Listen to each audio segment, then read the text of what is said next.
Our next speaker is Youyou Zhou, and Youyou is a data-driven journalist who works at the opinion desk at the Washington Post. And they are really trying to break free from the word-based approach to journalism. So let's give a warm welcome to Youyou.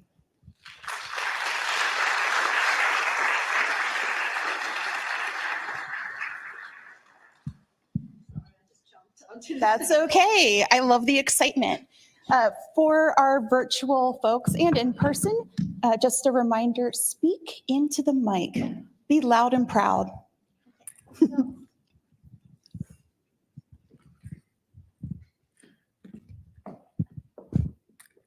And how do I control the slides? There's a clicker. What is it? Oh, here, there you go. And which one? Like here. Go back. Yes. Okay.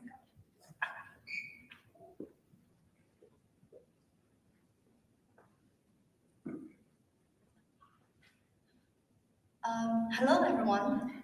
My name is Youyou Zhou, and I'm a graphics reporter at the opinion desk of the Washington Post. Just be mindful, I got a little bit of a cold over the weekend, so maybe I'll be drinking water, and I hope I'm not coughing, but there's a chance.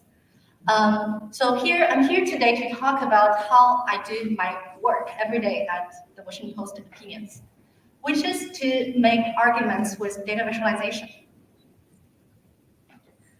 I know many of you, when you think about news graphics, you're probably thinking about something like this, an election dashboard, or a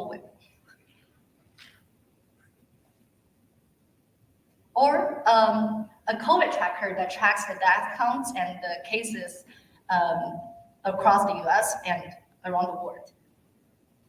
These are great examples of news graphics, and they serve a function. They serve a very important function that probably I would say that the most important function for the audience that no other organization or platform is capable of doing. And I would call them data dashboards. And these are very useful, but they are not the kind of work I do. Instead, here are some of my work. During COVID, I argued why mask mandate as a policy is effective in controlling the spread of the disease with charts and graphics. And then at the Washington Post, I also help people to understand why increasing funding for IRS, the tax agency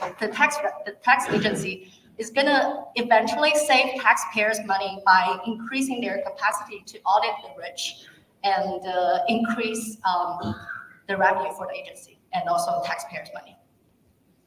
And then I also explained with data visualization why the field of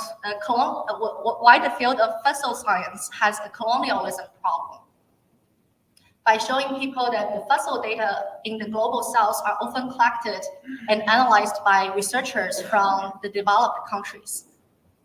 And these are some examples. I'm not going to get into the details, and just to show you the kind of work I do.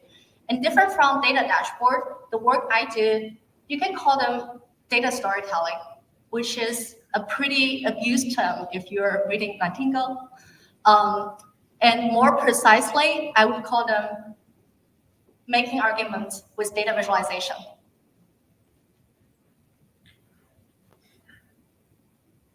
And so here today, I will tell you how I do it. And this is my formula. I have 3 steps, and maybe people do it differently. I would like to hear after the talk, what do you think is your way of approaching something like this?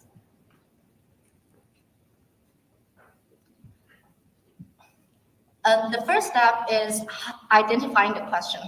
So what does that mean? Let me tell you a story. I read many self-help books in my late 20s to cope with my own anxiety.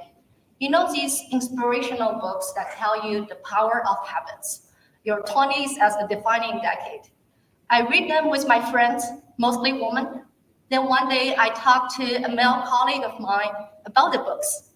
And he said he didn't like reading them because he didn't like to have the books think for him. He wanted to use his own brain to think.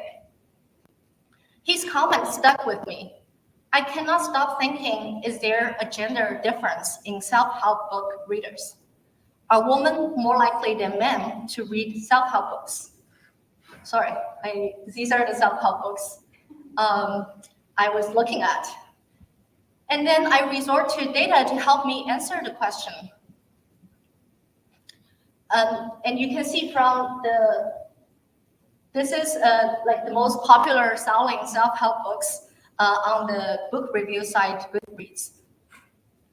And using collecting the data from that site, I was able to find that about 2/3 of the most popular self-help books were written by men.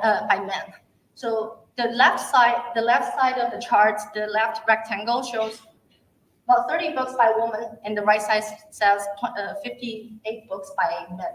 And there, I analyzed the most popular 100 self-help books, and some of them were written by co-authors that I didn't include, or by authors whose gender is hard to identify. And then, so 2/3 of the books, self-help books, were written by men. And then if you look at the readership of the self-help books, about 2/3 of the self-help book readers are women. And it's a revealing data finding, and this became the basis of an article that I wrote later. But let's pause for a moment and think about what I just did in the process. First, I had a question. Is there a gender difference in the readers of self-help books? And next step is more important, the ability to transfer any questions, like any daily questions, into a quantifiable data question. And in this case, it is, are women more likely than men to read self-help books? Then I found the data to answer it. Sometimes you might have to create the right data to answer it, and I will show you some examples later. And if you achieve all of this, that's already an amazing job. But you have now a statement of facts. But that's not an argument yet.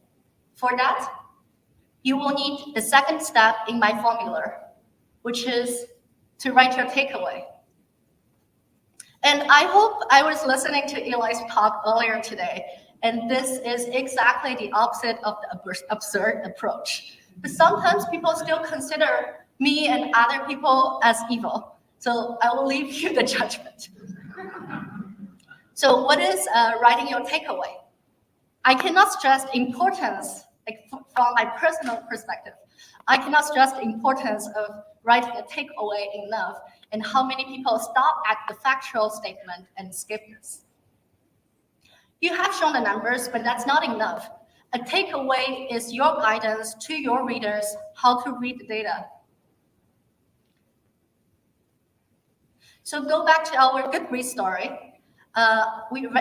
We eventually wrote this as our headline. Oh, sorry. Goodreads data show that women reading self-help books are getting advice from men. Oh, the font is picking up. It's based on data and it's bold. And what it argues is that the market of self-help books have a gender problem.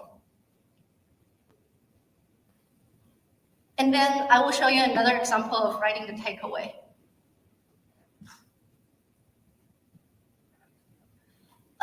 So this is a story that I recently did at a post about the anniversary of the 1924 Immigrant Act that set quotas for different groups of immigrants coming to the US.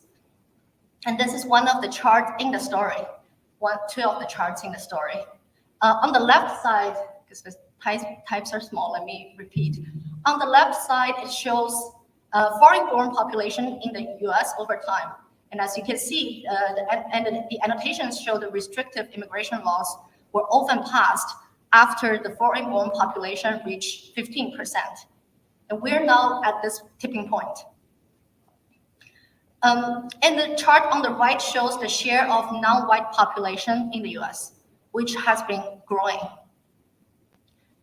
And we can leave the chart like this, and we can also like use these two charts in different parts of the article. But instead of, and these are showing facts, like they have annotations, but they are still data trends. But if we leave the charts like this, we show trends, but there's no argument. Readers can reach whichever conclusion they want to reach. Just like Eli said, some people might come up with different conclusions. But that's not what we want. Instead, we titled it, Ultimately, Policies Meant to Preserve a White America Failed. So you see the left side, all these restrictive policies passed, and the right side, the number of non-white population increased. And this is the chart that is also the main argument of a very long essay that we published. Now the charts support a point of view, and that's how we make the argument. Sorry.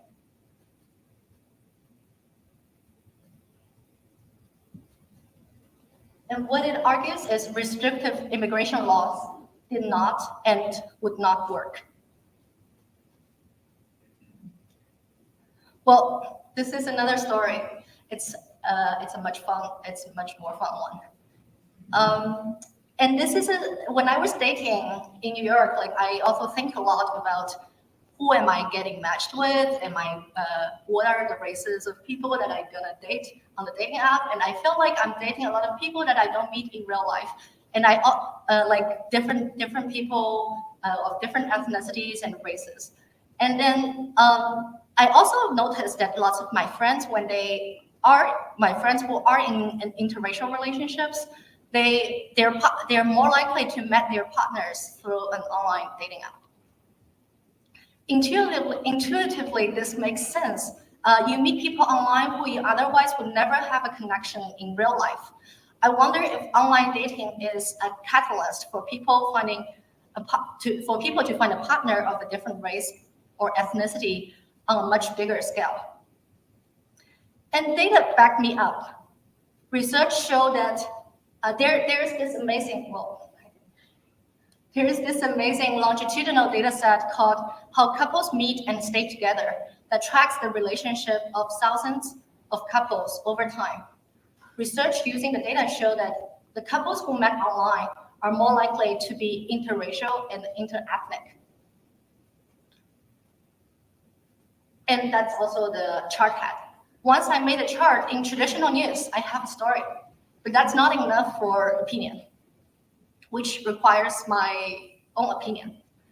And I also wonder, when you look at a chart, what is your opinion? You can have many thoughts and ideas, unless someone wants to tell me. Well, I will show you my opinion. So, well, I do have an opinion. This is the final headline for the column. I argue that by dating online, it increases diversity and is ultimately good for society. Perhaps you have a different view, and that's totally fine. The point I want to stress here is that getting into the habit of writing your takeaway based on data findings is really important, because it trains your brain to think, to be bold and to think about it. It urges you to go beyond data trends and data analysis and speak out your true feelings. Well, sometimes maybe you feel like, well, I still don't know what is my opinion, and then you can. This is not something I do, but you can also ask ChatGPT, like AI bots. Well, AI bots are today they are very good at analyzing charts. So I just uploaded the chart you saw before to ChatGPT for all, and then ask it what is the takeaway. Let me see, and I will read it to you. The takeaway from the chart highlights an interesting and significant trend in how technology is influencing social interactions and relationships. The finding that couples who met online are more likely to be interracial and interethnic relationships can be seen as a positive development for promoting diversity and inclusivity in society. So just coincidentally, we reached the same conclusion. But I was also thinking, is it possible that we can draw a completely different conclusion from the chart? So I asked ChatGPT, can you see anything negative from the chart? And then it says, while the chart primarily highlights a positive and trend regarding the diversity of relationships formed online, there are also a few potential negative aspects to keep in mind. First, digital divide. The chart might indirectly highlight the digital divide. People who do not have access to the internet or are not comfortable using online dating platforms may be less likely to form interracial or interethnic relationships. This can reinforce existing inequalities. Well, I didn't ask ChatGPT when I was writing the article. I was only asking it when I'm preparing for the slides. But this is also a very interesting observation that can lead to a totally different conclusion, but that will require us to have another chart to show this digital divide. What I'm saying is, charts can be used for different narratives, and it is very important when you are making the chart not to give away your control over the content and try to be bold and be assertive in your findings. And I was just talking about how scary and sometimes this can be, and which leads us to the third point, which is laying into feelings. Typically, when people ask me, how do you make arguments with data visualizations, I would tell them, okay, you can identify the question and then you can write your takeaway, and basically that's it. You don't need anything else. But when I showed my presentation to my colleagues at the opinion desk, they were like, this is Youyou, this is your way of doing things. It's not our ways of doing things. And then I asked them, so how do you do your columns, and how we're all visual journalists, we're all reporters, and how do you do your columns to make arguments with visuals and data visualizations? And one thing that they told me, and I realized I also do it, but I just didn't think about it when I was thinking about it very rationally, is linking to feelings. And so today I'm also going to tell you, what does that mean?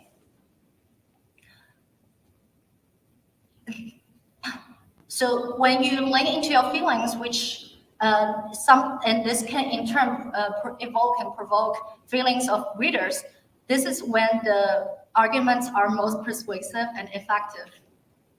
So making arguments with data visualization requires a deep breath, and both scary and sometimes can be liberating.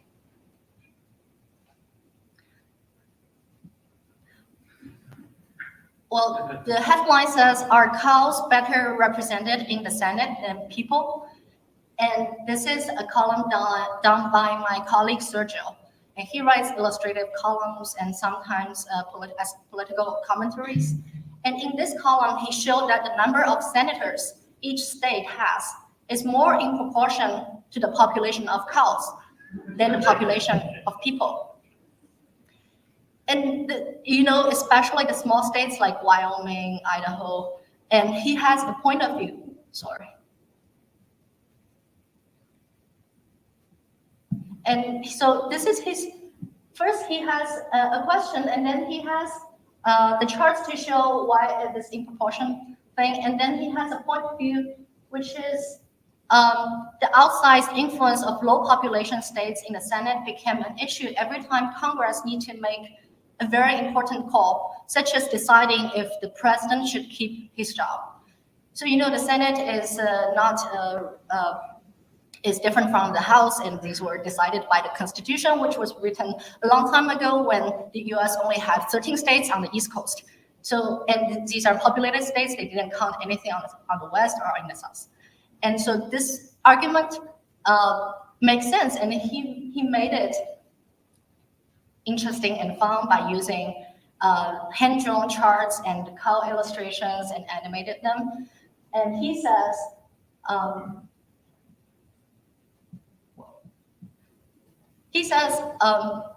these hand-drawn charts and cow illustrations can evoke a different kind of sentiment, the ridiculous.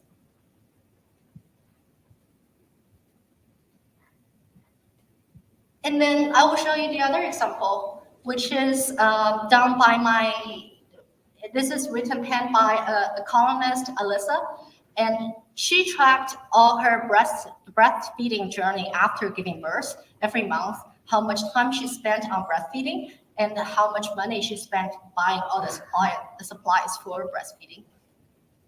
And my colleague Yan will help her visualize her personal data on breastfeeding. And the visualization, so this is showing for each month how much, this is showing just the month of March, just 1 week in March, how much time she spent breastfeeding. And then for each month, there's also a calculator, a tracker of how much money and time spent on it. And Yan also told me, using personal data is a very powerful tool for calling empathy among the readers.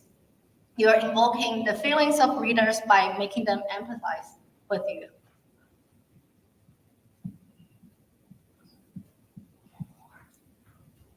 Well, as I showed you all the examples, we use data to speak to the logic, and then we use visuals to evoke emotions. And our data visualization is the most persuasive if the audience understands the logic, feels emotional about it, and know that the person who made it is credible.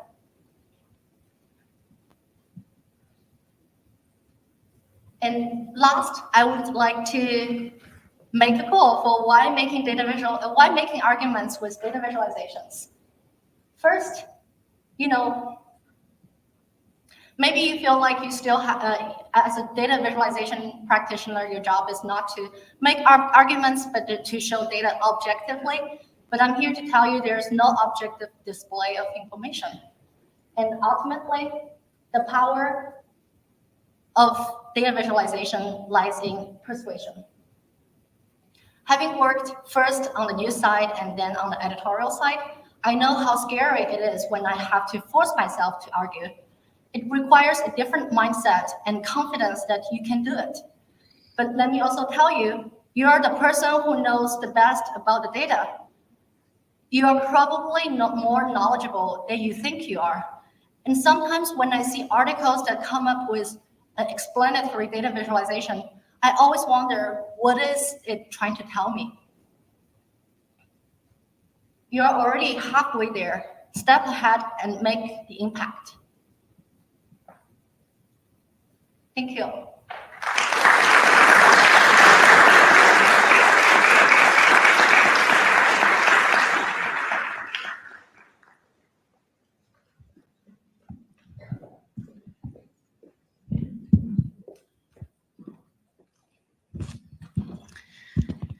All right, have a seat. All right, we've got, now is our time for some Q&A. So I'll invite the audience up. We'll do a quick Q&A just to make sure that we continue the program on schedule. And we'll also be looking for our virtual questions as well.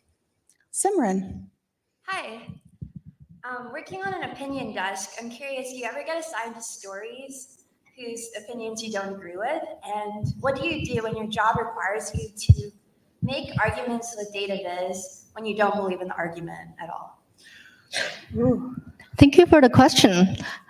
Do you need to repeat? I think it was loud enough, so. Okay. Yeah. Yes, so my job is half of it is doing my own columns, and then the other half of it is doing columns with other columnists, and some of them are columnists on staff, and sometimes they are guest columnists that we accept their pitches and they have good data, so we will work with them to bring it into an opinion piece at the post with visuals and graphics.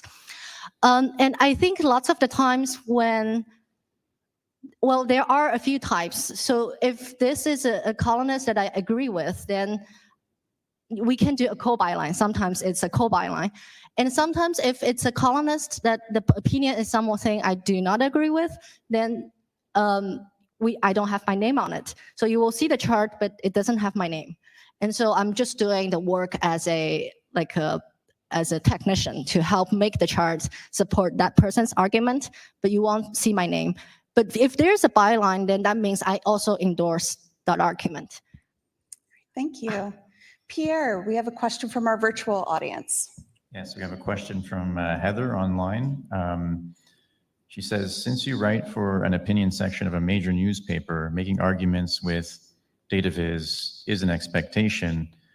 In your opinion, what are the other top areas where you think data viz should be more opinionated and have a bigger impact? That's a good question. So, you know, the proposition of the Washington Post is very policy and politics oriented. And we wanted to, the people who read the Post lots of them are Washington Post, are people living in DC. And so a lot of the time, these are the things that we focus on, how to influence policies, how to advocate for things that, and at least that's how columnists and editorial board think is what makes an impact. And that can go, that can be so many, it's all encompassing. It's like all kinds of issues. But I think the Washington Post is very America oriented. And I would think if I don't work for the Post, I might also advocate for some issues, not advocate, but yes, also advocate for some issues using data visualization, not just in the US, but globally. I'm not sure if I'm answering the question well, but. I'm actually not sure either because Heather asked it.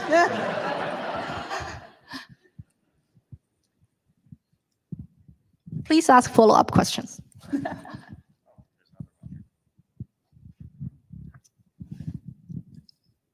Pierre, let's, okay. Yeah, thanks. Hi, I'm Shelly. So I have a question about, I feel for ordinary people, sometimes they have a hard time differentiating like your general news or the opinion section from the news section.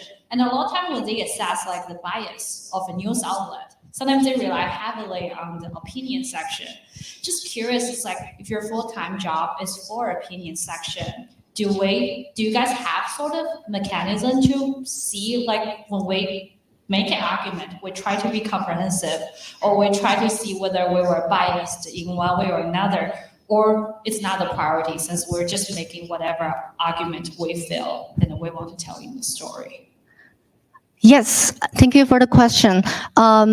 That's a very good question because that really, because that's something when I first started in opinion, I also think a lot about, and I run into so many troubles with. Like I have a story, but then the editor will tell me there's no argument, and you have a data trend piece, but what is your argument? I think at the opinion that the editors are very focused on having an argument and having the data supporting the argument, and you cannot hide your argument. And they want to make sure this is something the news site would not publish.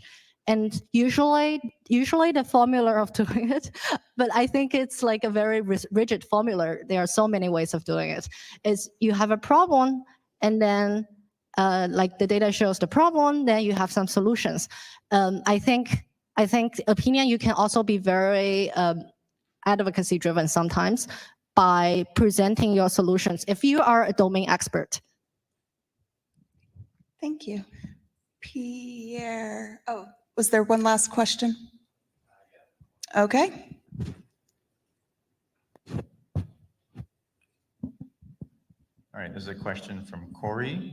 Often asked to create dashboards so users can explore and draw their own conclusions regarding business decisions.